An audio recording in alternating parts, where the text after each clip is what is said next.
Will Wisconsin vote red or vote blue? In other words, Blisconsin or Risconsin? Well, I'm here today, and Donald Trump is also in my home state of Wisconsin doing a rally. Tim Walz visited last week, and I got my Wisconsin gear on, and we're going to talk about the polling in Wisconsin. So the polling is increasingly looking favorable for Kamala Harris in the state of Wisconsin. Newsweek reports that Harris is beating Trump in Wisconsin, according to 538. Harris is 2.9 points ahead in Wisconsin, having 47.5% of the vote, compared to Trump, who has 44.6%. This is Harris's biggest lead in any swing state. Any swing state. So we talked last time about some of the other swing states like North Carolina. Wisconsin is the one that she's looking most likely to win so far, according to the polls. So since Harris replaced Biden, polls have shown Harris leading Trump by as much as 9 points in the state of Wisconsin. 9 points is a huge freaking deal. I mean, can you imagine Biden back when he was in the race leading Trump in any swing state by 9 points?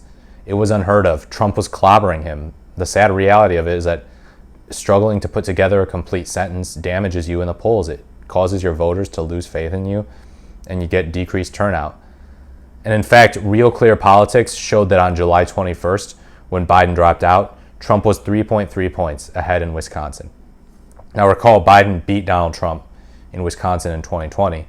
Trump narrowly won Wisconsin in 2016.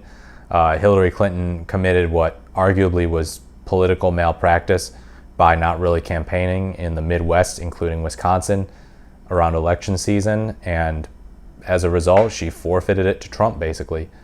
So yeah, the race has flipped on its head. Biden's no longer in, Kamala Harris is in, and now she's winning by as much as 9 points in some of the polls.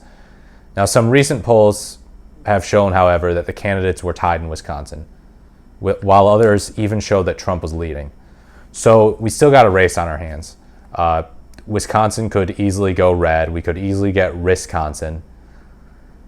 You know, it's kind of a coin toss in a sense, although I do believe that one outcome is more likely than the other.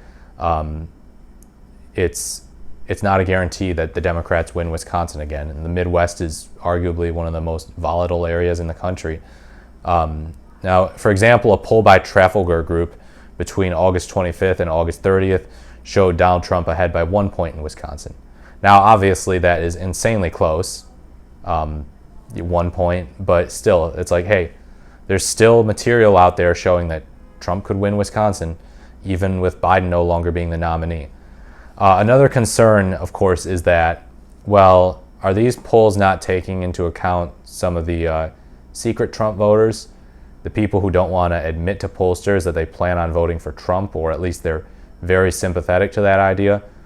Well, pollsters are getting better at that. Pollsters are getting better at handling the fact that people don't like to admit that they want to vote for Trump.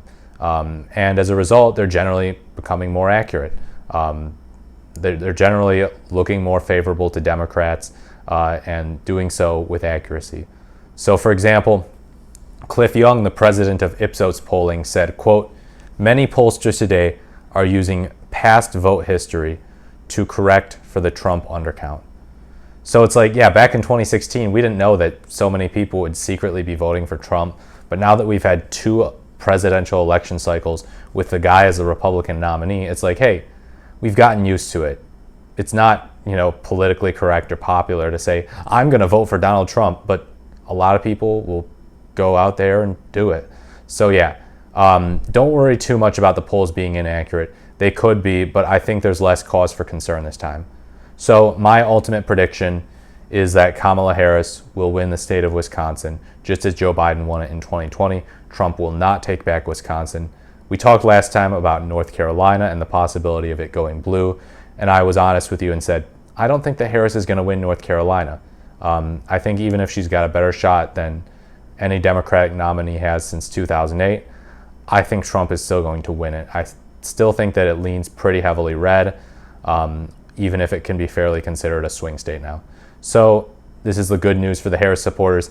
I am predicting that Harris will win Wisconsin. Blisconsin is probably going to be what happens. So if you liked this video, if you found it helpful or insightful, please leave a like, comment, or subscribe. I really do appreciate it. Let us grow the channel. and I look forward to speaking to you in the next video. Thank you very much for watching.